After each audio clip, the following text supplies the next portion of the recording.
What's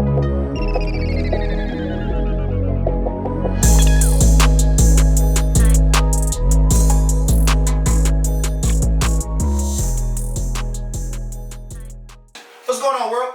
It's Shamir Maloney, and I'm back with another edition of the So What I'm Living podcast. This time, it's the Slap and Raps edition. So I got a special guest for you guys today. Without furthermore, let me show you what we're doing. How you doing, bro? Thanks for having me. Thanks for having me. So why don't you introduce yourself for everybody at home and let them know who you are, what you do, and where we're at. Hey, everybody at home, how y'all doing today? My name is Kevin. I'm the owner of Slaps and Raps. We make clothes, we make shirts, we make banners, a little bit of everything printing, which is what we take care of here. Right? So, it's my boy Kevin. I know him as Ashy Knuckles, right? So I'm going to refer to him as Ashy Knuckles throughout the duration of this interview. So if you guys get a little confused about who AK is, who Ashy is, who Ashy Knuckles is, that's my boy Kevin right here. Yes. Alright? So, Kevin, you do a lot.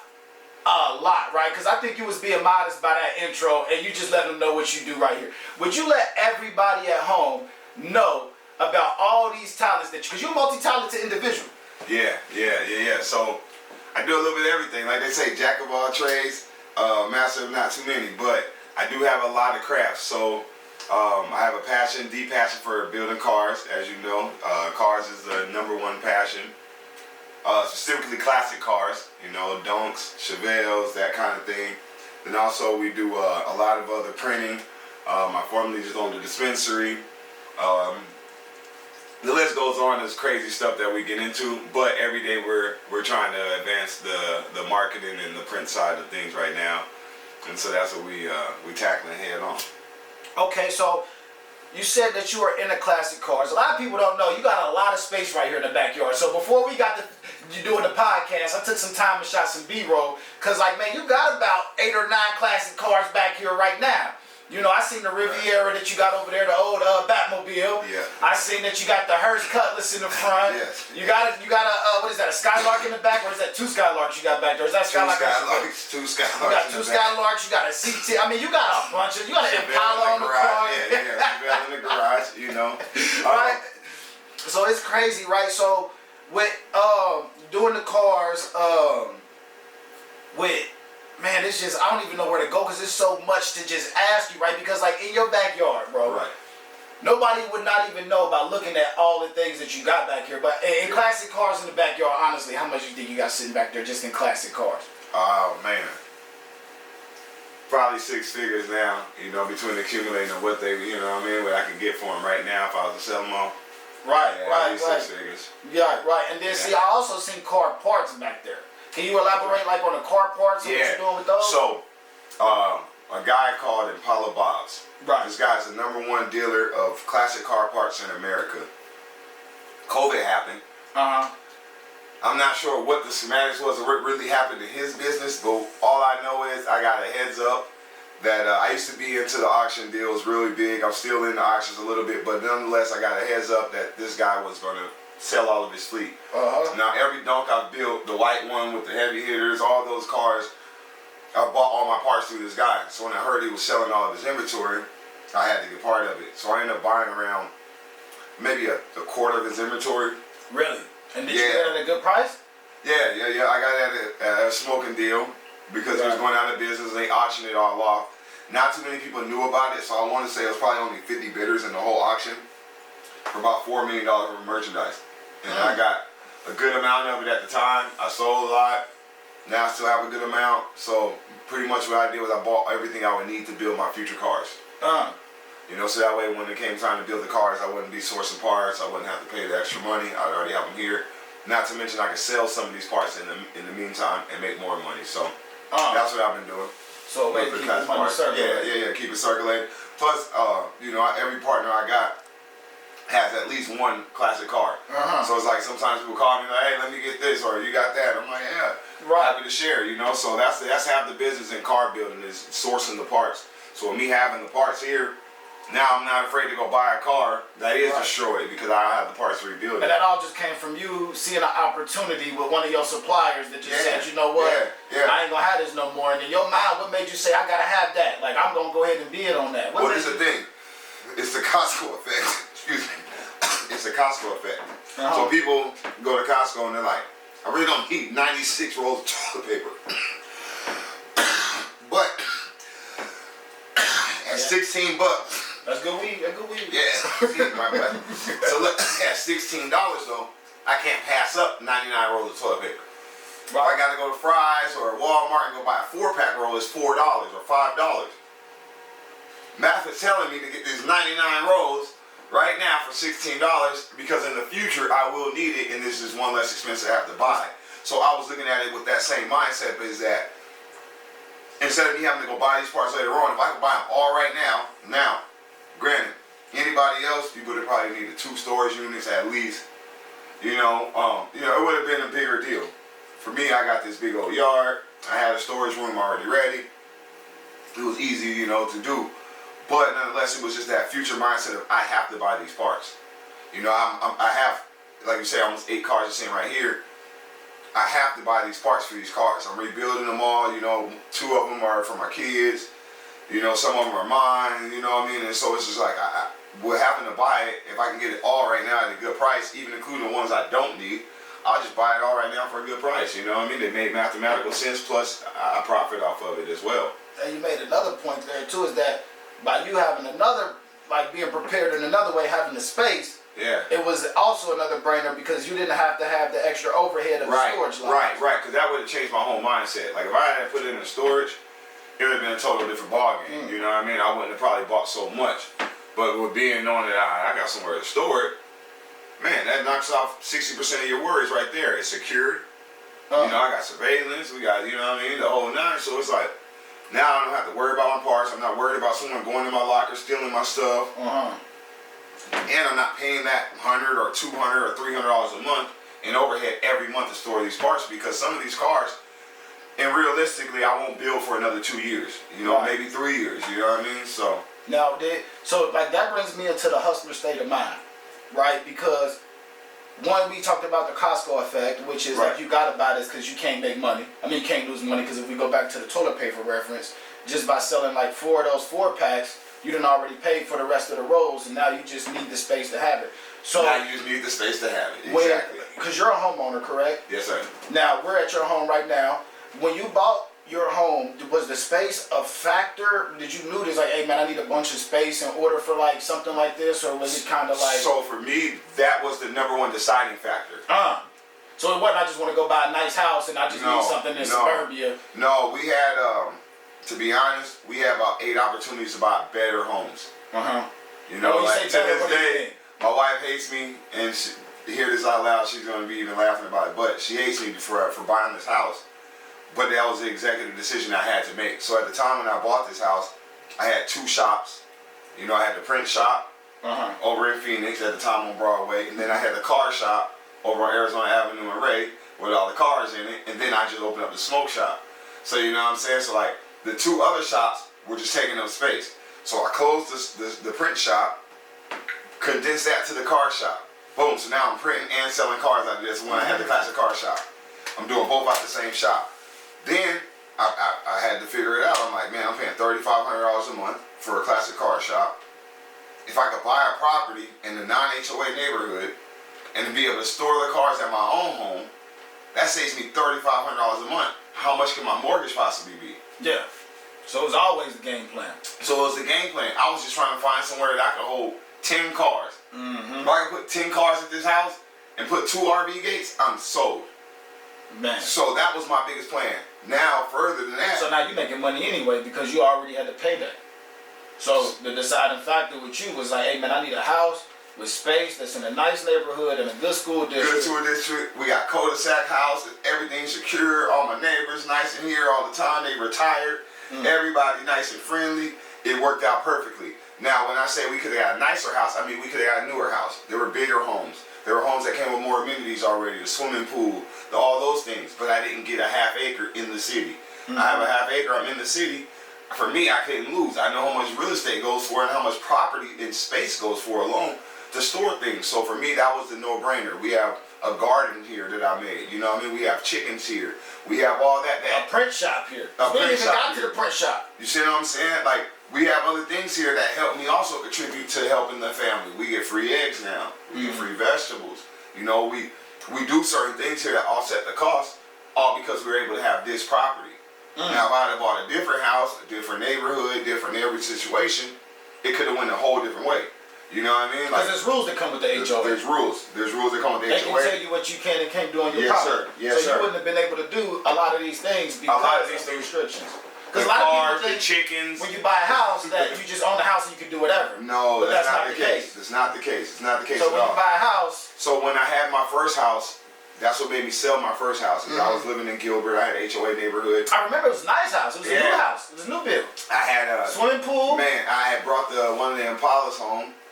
HOA leave a note on my door. You can't have a vehicle out front of your house for 24 hours. $60,000 Impala. Like, what are you talking about? You know, 71 Impala, hard top. Clean as hell, Ford Autos, the whole nine. You remember the white? Yeah, the white. Oh yeah, with the gold, with the rose gold, everything. You know, I'm like, what do you mean? Brought my other convertible home. They're like, hey, you can't leave these cars in front of your house. And I'm like, it's my car. I'm gonna drive it. Like, it's my car. And they're like, yeah, but we don't allow cars to sit in front of your house. If it don't fit in your driveway, you can't sit in front of your house. Like, oh man, so yeah, that driveway wasn't fit more than 2 cars. And that driveway wouldn't fit more than 2 cars. Man, you had the truck, then you had a big truck. Then I had the big truck. You know, I keep a dually on me, so it's like, you know, I keep a dually, and it's just like the situation with there was just the space, and you limited me. I paid full value. That house, you know, it was ours. You know, I didn't pay full value for a house or whatever, and you gonna tell me that I can't do this? It didn't make sense. So nonetheless, we ended up buying a house where we were unrestricted. We could do more things, and now it returns itself. Right, and able to do things like this. So talk about this project here. So what made you say, you know what, I'm gonna take a break from, or not even take a break, but divert some of my energy into this print shop, because it's pretty amazing. And man, can you let us know, man, what made you do that, man? Like, what made you just say, you know what, I'm about to just, because you said you had a print shop before. Yes. Then you went to a dispensary. Yeah. What made you say, I'm gonna put down this, because I want to talk about the dispensary too, but let's get to the print shop, because that's where we're sitting at, right? Because man, I told you this man is multi-talented, man. So first I started with Desert Hybrid. Back when we first met, you know, I had the print shop, Desert Hybrid, and we were running just clothes. We were specifically clothes printing. Other textiles as well, but mostly clothes. So after I closed that down and moved it to the car shop, I ended up buying the smoke shop, and then the smoke shop led me to buying the dispensary.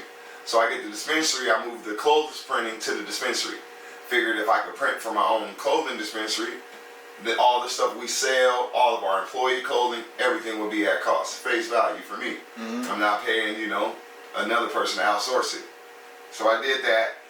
We're up in Oklahoma doing the dispensary. My brother was like, hey man, tell you what, advertising is both of our most expensive costs. He owns an edible company, I owned a dispensary at the time. He's like, man, advertising is our most expensive cost. We got to figure out a way to get that down and keep that money in our pocket. I'm like, shit, I'm already printing our shirts. Like, what the hell else can I do, you know? Yeah. He's like, nah, we need to start printing more. Like, all these stickers we order, the banners, the signs, we need to get on that. And you had to get more different kind of equipment to do So that? that's what it was. So my brother was like, we just need to get better equipment. We need to go spend the $20,000. We need to go spend this money and get our shit together. Oh, I dropped my phone. You say a $20,000. How much is the printer? How much is this printer? Say $20,000 for these joints. That's a 20. That printer cost. That printer cost $20,000. Let me make sure this thing recording, cause $20,000. Okay, I'm gonna go sit down. But look, respect. This is the thing. This is the thing that people gotta understand. It's like when you try to do certain things, you figure in a dispensary, right? How many labels I'm going through? I gotta label every item. I gotta print labels for the receipts. I gotta put a label on every single strain of different things. So I might go through 4,000 or 5,000 labels in a week. Dang, for real. You know what I'm saying? Think about it in that regard, because you know all the edibles, the vapes, everything got to get labeled, and it all got to have all these stickers on it, right? So it's like by the end of the year, you done spent $20,000 on labels. You just ain't never noticed it because you spending $800 here, $800 here for another box. But y'all flying through these labels because everything has to be labeled with like 3-4 labels to the state guidelines. And that's just on labels. And that's just on labels and shit. That ain't counting the shirts, nothing like that. Even the receipts. Even the receipts. So then what happened was my brother was like, hey man, I found a deal. It's a guy that buys these from people, what happens is, so there's banks that'll loan you the money for this. And if you default on the loan, that bank will take the thing back and resell it. So my brother found a guy who was reselling them. You know, we crafty people. You know, we get to the source. So my brother shot to Illinois from Dallas. He drove to Illinois, bought his first. We got the printer back. We was like, oh Lord, this is official. Like, we could do all kinds of things. We started making magnets, t-shirts, all kinds of things, just printing this. We could print thermal graphics. I can print thermal transfers. I can print magnets. Print posters, banners, all that signs. Yes, die cut stickers. I can cut out the stickers to your shape to where you got just your logo. You know what I mean? Also, this printer just prints a lot of different variations of. Man, I can print out a whole tapestry. If you're trying to make some curtains at home, I can print out the roll of cotton for you and put out the tapestry for you on this joint. Like, you can do for people at home that don't know what kind of printer this is, what kind of printer is that? This is a Roland VG2. A Roland VG2. Yeah. So then they got the new VG3 that just dropped. That one 25 bands, but it's worth it. You know what I'm saying? Because that one prints white. So now you could do different things. You know what I mean? Like, white. What does that mean? So like, all right, say for instance, we want to go do a Subway, right? We get a job to do Subway and they window graphics. Subway only want clear window graphics. You know what I'm saying? They only print it on clear because they all they back and it's clear. They want you to be able to see through to their restaurant, right? So you see the Subway logo, it should be the yellow and green, but it's on clear. So in order to get that clear on that like that, you gotta spray a white undertone. You know what I'm saying? That white undertone, then the green on top of it. And that's how it lasts like that. So the extra 5 bands get you that white. I get you that white. But not only that, say you go to the store and they got the little open sign or like the closing hours and their address and all their directory on there. A lot of times with the new people, they print it on the new graphics with white and then applying it. Versus doing like we used to do where we would cut it out in vinyl, use a transfer sheet to pick it up with the vinyl, and then have to replace it right there. Now I can print out your whole window with clear. You will never see anything but just the images that you wanted on. Right, so the printer gonna do what it's do, but you still gotta have the skill to know what you're doing. Right, so printing and installing are two different things. Right. That's what I always tell people. There's a lot of printers in America. That's why a lot of people, like online, they'll be like, oh, I can get this printed for cheaper. It's like, yes, you can, but they're not gonna install it. So you offering the installing service with the print when they get it from you? Yes, sir. You know what I mean? I went to the Avery Dennison that's where School of Rapping. So I learned how to rap through the Avery Dennison School. So we do car rappings, we do trailers, RVs, food trucks, anything that you can rap pretty much, we rap. Washing machines, whatever, you know what I mean? Because I seen one of your oldies you was actually practicing on, was that Tiffany Blue? Was it, what color is that? The Miami Blue, yeah. Was it Miami Blue? Miami Blue. Yeah, I did that one about 2 years ago. Yeah, that's when you was first practicing when you was in school, right? Yeah. And that thing still look good, and that's just practice. Yeah, and I've been ripping it apart because I'm about to actually re-wrap it. I'm just trying to decide on the color right now, but that one's going to get re-wrapped so we can hit the street soon. Just to keep everybody on the same page, right? Because, man, I ain't even going to lie. That kind of like, boy, he say, man, so y'all had an idea because y'all spending all this money, you and your brother. You said, man, y'all found some kind of bank that gives loans, right, for certain kind of businesses, right? Right, to buy equipment like this, right? Oh, so it's equipment loan. It's equipment loan, but then people default on their loan or say like when the VG2, because this was the newest one, then they dropped the VG3 2023, right? So when the VG3 came out, some people wanted to upgrade. Right. You see what I'm saying? Like, I own my machine outright, so for me to upgrade, I either got to sell this one and buy a new one, or buy a new one and just keep this one as well. You know what I mean? But when they on them equipment loans, when you're on them equipment loans, you can. It's like a lease. It's like a car lease, so you can upgrade. So a lot of people send them back because they upgraded. So that's how my brother got his.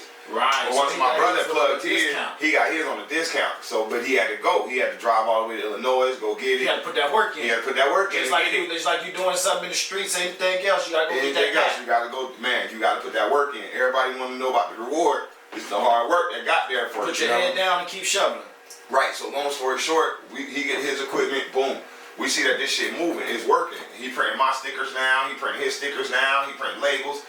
Now he's starting to outsource to other people. Other companies, he hitting up other weed brands, we hitting up other edible companies, being like, hey, we know that y'all need this, you know, need these labels, we can cut them for you at a better price. So dang, y'all went from being the buyer to the supplier. To the supplier, immediately though. You know what I'm saying? You know what I'm saying? Immediately, like some BMF shit, like immediately.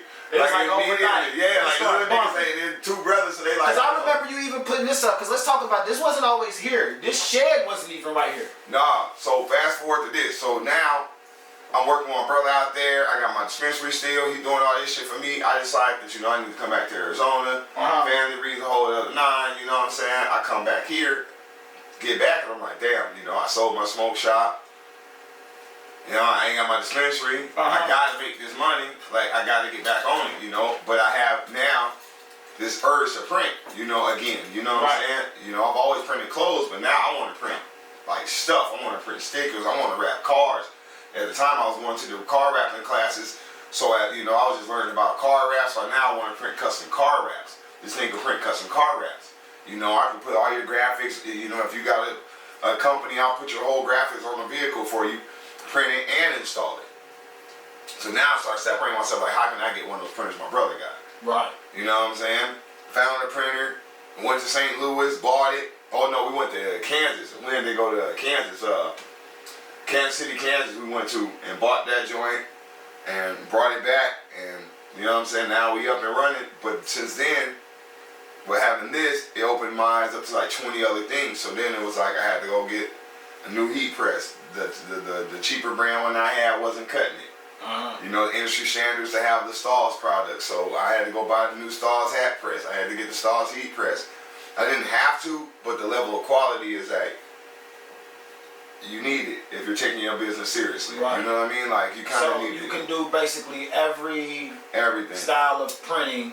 Every style of out printing. Of here. Now, yeah, and then at the other shop, at my brother's shop, we offer UV printing, laser engraving, all that too. Everything. So we're gonna be opening that here too. You know, it's just you got a crawl before you can walk. So I'm trying to get those two now. So now next is gonna be added the UV. Between you and your brother, with the, like, okay, with a shop like this, because is your brother's shop like this? Well, I'm assuming it's bigger if he got that. Oh man, his is probably, you know, like the size of the old print shop where he got probably a 3,000 square foot. Which was a warehouse. Yeah, warehouse. He got a warehouse, like 3,000 square foot building. Okay, so let's just talk about you, because we know with a warehouse you pretty much. What level of, you know, product are you able to push out of a shop like this? What kind of orders could you feel? You know, just out of something. So like because how big is this? First off.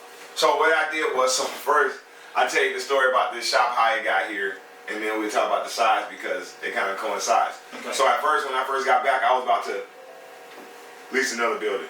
Right. And I decided that, you know, where I live, for me to get the building that I want, I was gonna have to go back to Phoenix again. Right. You know, my kids now are at school age. They got sports all year round. So that commute would have been deadly. The commute was gonna be deadly. If something happens to them, you know, they cry at school, something, you know, they're gonna get picked up. It was gonna put the stress on me. So long story short, talking to some other, you know, like-minded friends, we came up with the plan like, bro, you should put it at your house. Like, what if you saved the money and built the shop at your house and didn't have to go anywhere? Yeah, that's a big thing. I was like, man, that's a brilliant idea. I'm not wasting gas. I'm at the house. I'm not going to go eat out every day. I'm at the house. I can walk in the kitchen, literally go make something to eat, and then come back to work. You know what I mean? Like, I got to use the bathroom. I'm not, you know what I mean? I'm good. You know what I mean? I got free internet because I can tap into my home internet. You know what I mean? I got free cable, the whole nine. Like, I'm set pretty much. So I was like, oh yeah, let me just do that, right?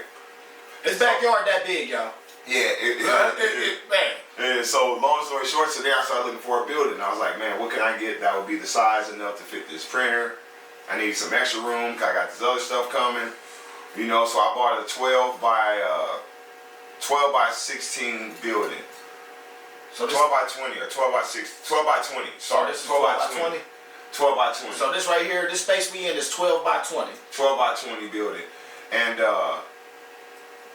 I went to like a tough shed kind of place and they sold me a shell. Right. And they just came and delivered it to the house, and as you know, when we got it, it was just a shell. Right, it was empty. It was empty. It was empty. Like, I'm like, man, it came a long way. I'm in here like, man, and then, you know, people like you and a couple other homies, you know, I got encouragement, and then, you know, I got support, and I was able to, you know, do the drywalling, do the electrical, installation, you know what I mean? We did everything, textured it, and got the building up to running to where now, you know, it's actual shop, you know, that we can come in here and function in and, you know what I mean, produce. But back to the quality and the amount of stuff that we could put out. I mean, like right now, I could take a hat order of 100 hats and get it done for you within, like, you know, the same day. You know what I mean? Like, and that's just you working. That's just me working. Yeah, yeah. And it's got enough space in here for like at least 3 people to really work. Yeah, to really work. Yeah, 3 people can easily fit in here and work. Usually, like with me, I like to do a lot of work at night because everybody else is asleep, and it helps me just focus in. You know, I have no distractions. There is no one to come and knock on the door. There is no one to call. There's no one to text me. I zone in a little bit better. So like usually when I get orders of everything set up, you know, I jam out 3, 4, 5 orders of good size orders in one night. You know what I mean? T-shirts. You know, I do, like I said, I do the thermal transfers. So people want like full thermal transfers like this. I do a shirt like this and print, you know, 25, 30 of them while I'm making 100 hats, and then make the 25 sweaters. And then, you know what I mean, have, you know. Just in the groove. Yeah. And I make all kinds of things, custom puzzles. You know what I mean? I do license plates, you know, all kinds of weird stuff. So it could be, you know, just different items every day. But yeah, man, I put out a lot. But that also goes to the equipment. You know, as you know, with your business, you know, look at all, you come correct, you get your job done efficiently. With these kind of equipment, that's why we got the ones that we got. You know what I mean? My brother decided we did this as a strategical move to go rolling. Yeah, you said you skipped the 5 damn printers, the 10 they're out there. Yeah, they're out there. And then if you go on Facebook Marketplace and all those kind of places, you'll find them for $1,500 and all weird prices. 2 things about buying stuff like this. 1, the print heads. These print heads, when they break, they cost as much as this printer damn near to get fixed. So how much was the printer? These cost 20 bands when they new. So if you go buy a brand new one, you're going to get a warranty, but the day it go out of warranty, if your print head break, you're looking at probably $5,000 to $8,000 easily to get it fixed. So hold up, bro. You know what I'm saying? That's a good place to take a break. We're going to take a break for one moment because I need to comprehend how much money this printer actually costs. It bring in a lot of 100. Just give me 1 second. Take a break with you right back. Yeah, bro, that was, so you said that the printer costs 20 bands, and then when the heads break, it's like $8,000 to $10,000 to replace it. Yeah, it costs you anywhere from 5 to 8 easily, depending on who your tech is. So like each city, they have their own authorized rolling techs. Like in Phoenix, I only know of 1. So its price kind of up, you know, because it's only 1 tech. Now what'll make it break? A good question. So like bad products, like bad paper rolls, you know, like negligence, you know, not cleaning it. Like when you got here, that's why I was cleaning it. Like there's maintenance to do with these things. It's just like anything else that's an expensive piece of equipment. You want to make sure that you're taking care of it, oiling your tractor and doing all that kind of thing. So as long as you're taking care of it, you know, chances are you should be okay. But there's a lot of human errors that occur. Let me see the light. And not only that occur, they lead to devastating effects that, you know what I mean, can destroy your machine, you know what I mean? So it's definitely one of those things that like people hear about this kind of stuff and they want to jump into it immediately. And that's cool, and I always tell people start with something smaller. Right, because you had like Canon printers at first, and you were just doing like, and you had, I remember you had the wheel, and you would do the paint, and you did all that. Yeah, so we were doing screen printing at first. I did a lot of screen printing at first. Yeah, a lot of screen printing. And then you went to that press thing. Yep, and then we went to like doing more transfers because a lot of people started using transfers, and today the transfers are more of the more efficient way, you know, to get printing done. You know, like that shirt right there. Although we could screen print it. So yeah, so that's a more efficient way.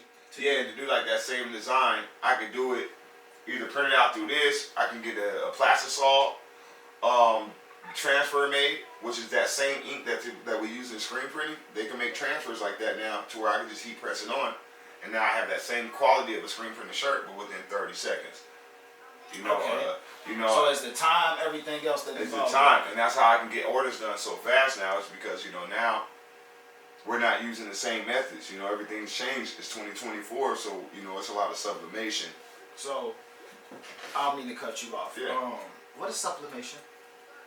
Sublimation is the form of transferring ink to a fabric by dyeing it with heat and pressure. Hey, man, these boys over here scientists, man. He talking about screen printing, heat transferring, sublimation. This stuff you learn in school, man. Did you man? Yeah, so, you know, what we tried to do is we tried to figure out a way to become the regular man's Vistaprint.com, imprints.com. Oh, yeah, I see the vision. You see what I'm saying? Because, like, you know, all these places that you see the commercial, you see the online web advertisements, And these places, when you go to them, they're made for commercial businesses already. You know, they're made for big businesses to order 1,000-piece orders, 2,000-piece orders. You know, they make it unrealistic for a regular man to obtain these same quality items. You know what I mean? So then when my brother and I, we decided, like, man, what if we could provide the same quality of items, but provide them to the small business people, provide them to direct consumers, you know what I mean?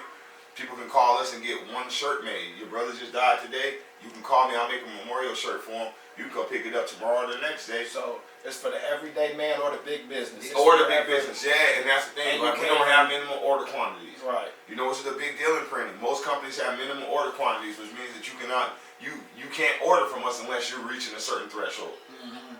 You have to order 25 shirts or more. We only need 5. There's 5 of us.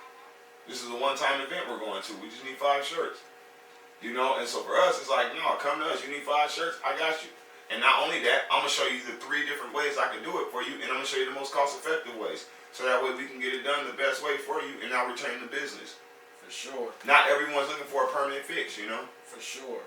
So, like, you seem like you got a good hold on this. Like, you know what I'm saying? You figured out how to become profitable with this. Now, my next question, especially for my viewers at home, is you do a lot of things. Right? You're a man of many talents, right? How did you hone in and decide to say, man, this is what I'm going to do versus all the other things that you could be doing? Is it because this was the most profitable for you right now? Is it because this was where your passion was at right now? I would say this was the biggest necessity right now. So you seen the need. Yeah, so that's the deal for businesses, right?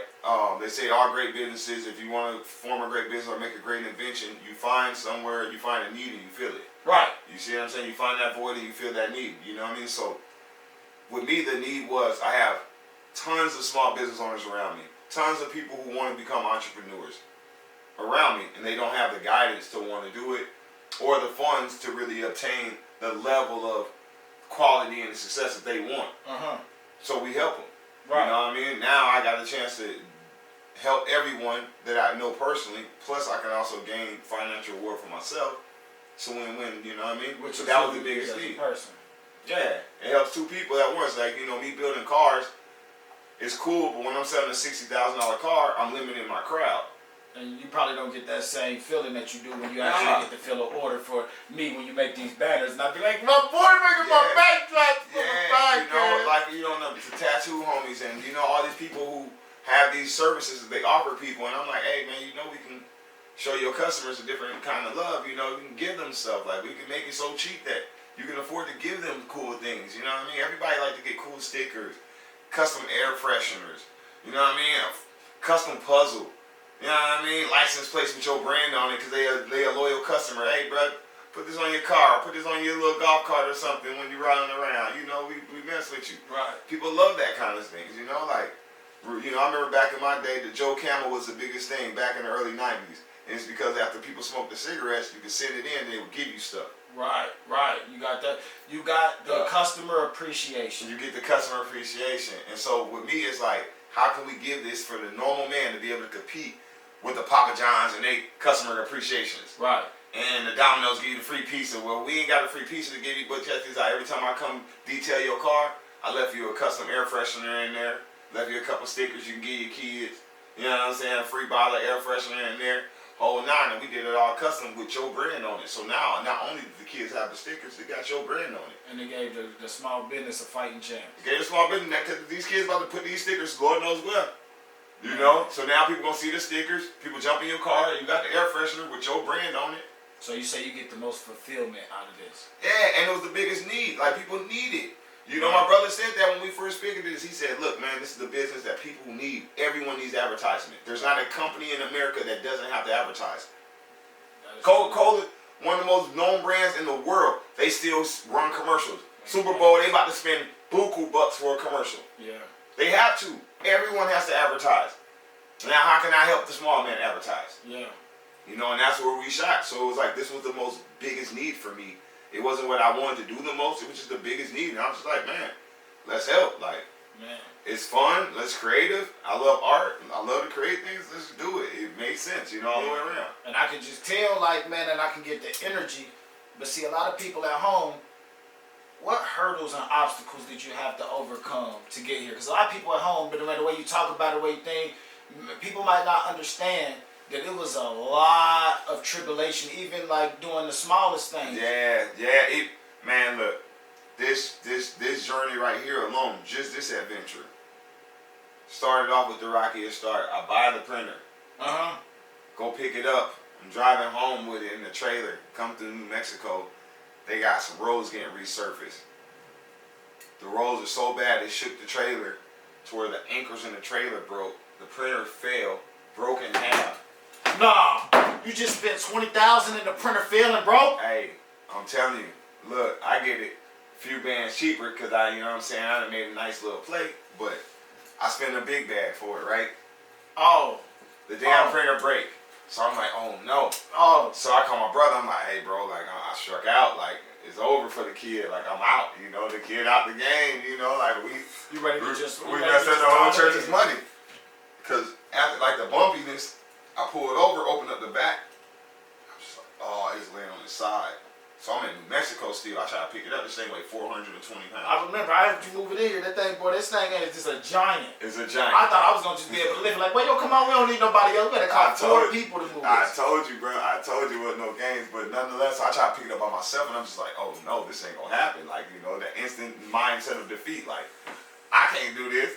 I just so the rest of the ride home was just in sorrow. 6 hours, bro, just sad. Literally sad, you know. I'm just sad. I'm like, man, I messed up church money. Fast forward, my mom just being the angel she is looking over me. She, you know what I'm saying, I got it home.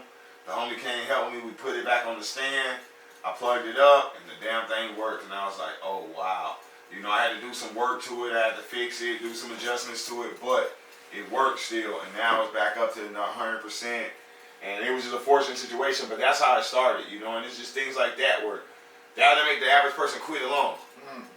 You know what I'm saying? I ain't gonna lie, boy. Like, that'll make the average person quit alone. And so it was those kind of situations where it's like, you know, it take a lot to do this kind of thing. Even this, like, you ain't get this done. You did all this yourself, huh? I did everything myself.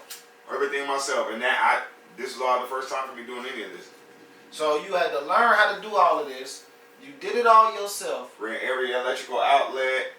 Did the insulation. The walls are all insulated on the inside. Stripped it up. Did At drywall. what mind state do you gotta be in and put yourself in to say, you know, I gotta get this done like this? Because most people been like, I gotta call a contractor, I gotta do this, I gotta do that. The printer broke, I ain't even about to do nothing. Well, see, I come up in a poor ass family. Like, we ain't never had nobody to call nobody. We can't call nobody.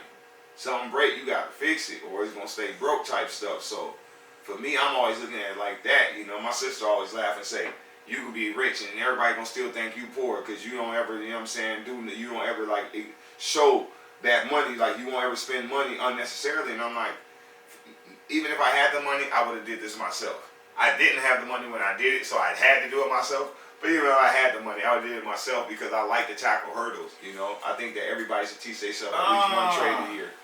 You know, if you say, I like to tackle hurdles. Talk about that. Did you always like to tackle hurdles? Yeah. That's why I say I come up in a family where if something broke, you got to fix it. So my whole life, that's the satisfaction you get when you get that reward of completing something. You fix something. Can somebody learn to love to tackle hurdles? You can. I think that it's more people that are born with a certain amount of persistence on things. You know, that don't give up attitude. Both of our daughters got it, or you know, I mean, my youngest and your baby girl, they both got it where you can just see it in them naturally. But for the other ones, they can also learn it. You know, it just takes practice like anything else. You got to have a mindset, though. It's not a learn like a physical skill. It's a learning a mental skill. Where it's like, I don't have this quit in me. There's no quit in me. And so from when I bought this building, I remember the first person I called, I did call somebody. I called the electrical guy. And that guy came and he was like, you know, almost $4,000. And I wasn't going to have a complete job. He wasn't going to run the outlets. He wasn't going to do anything. And I was just like, yo. And the printer failed. You got a $4,000 bill. Yeah, and so it was like, you know what? Let me just do this myself. I got great family and friends. So, you know, I called in a favor.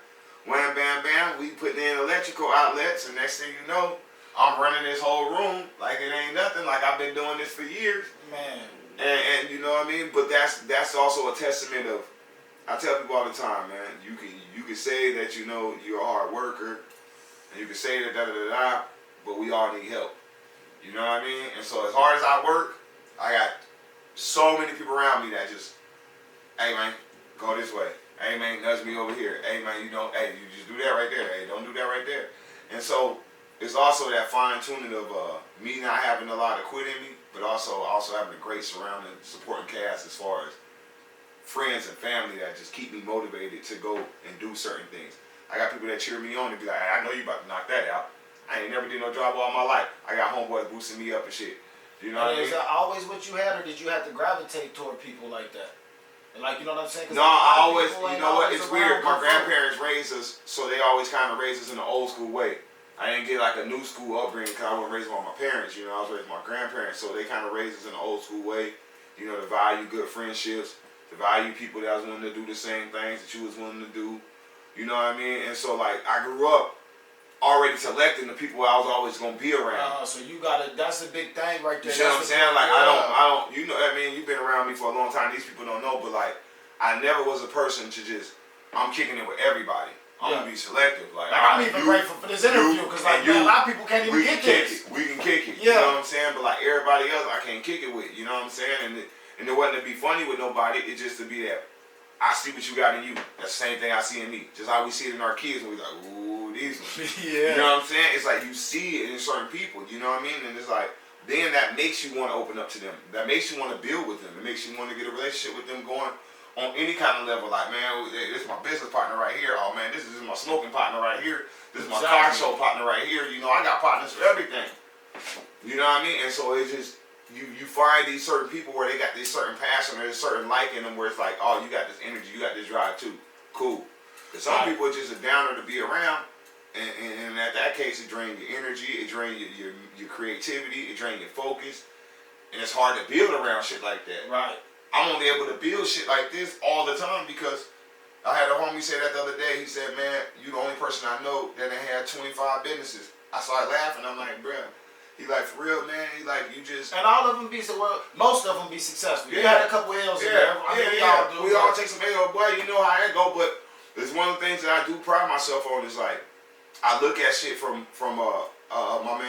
my man, I was talking to my partner earlier today, and he said something real smart. He said, I got a PhD degree in devil's advocacy. Right. I see shit from both sides all the time. You see what I'm saying? So with me seeing shit from both sides, it's easy for me to be like, judgmental of myself and my moves.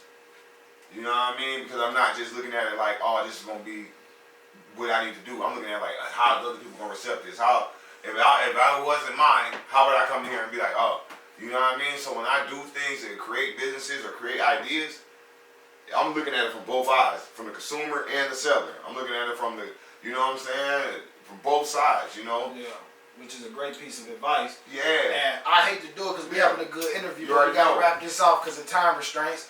But before we do, is there any advice that you would give the would-be entrepreneur or the entrepreneur now that's doing this thing, or the guy that's just like he hitting a brick wall? What a piece of advice would you give somebody that's trying to run a business or about to run a business right now?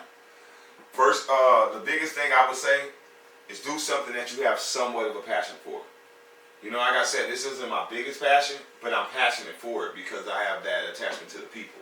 You know, I'm getting to help individuals that I know personally. I get to see their business flourish because of certain things. You know, my homie got this food truck rap. All of a sudden, people hitting your food line up. You know, they understand. They go into your page. They getting more likes. Now that's it coincides with what I did. You know what I mean? So I get to see the reward from that. So whatever you do, make sure you have some kind of attachment to it other than money.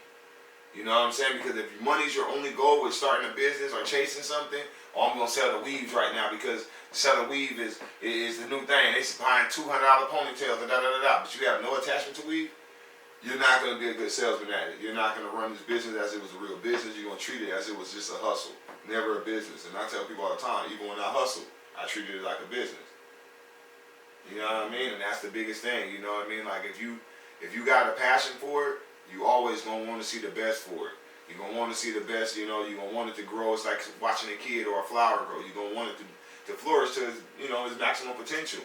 And so, you know, if you don't got an attachment to it other than money, you're gonna get a couple of dollars maybe, and then that your passion's gonna leave. You know what I mean? And so, you know, hopefully people will just, you know, do open a business if you can figure out an idea that you like. I tell people all the time, I encourage entrepreneurship with the fullest. I don't think we should work for people other than family and friends. You know what I mean? I believe in nepotism to the extent that it's got America to this point. You know what I mean? And most of us just again get the good side of nepotism. You know, we got the wrong part of the deal. But if we can create it to where we get the good side of nepotism, it can work for us. So I believe in it. Do it, but have a passion for it. You know what I mean? You know, don't just chase the dollar. Chase an actual need or a purpose. Fill that void. You know what I mean?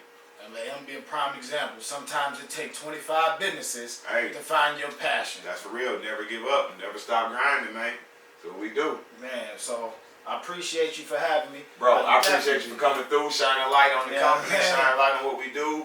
Happy Black History Month to everybody. You know, keep it grinding and keep hope alive. You know how we do. Man, hopefully we come back for some more, because, man, I feel like, man, we we're definitely, and we do some printing. You know, maybe we do like, you know what I mean? We do something for the people one day where we show, you know what I mean? Show some cool stuff. Let them see, you know, some stuff get made and stuff. You know how everybody like that. Yes, sir. So, man, once again, thank you. Yes, sir.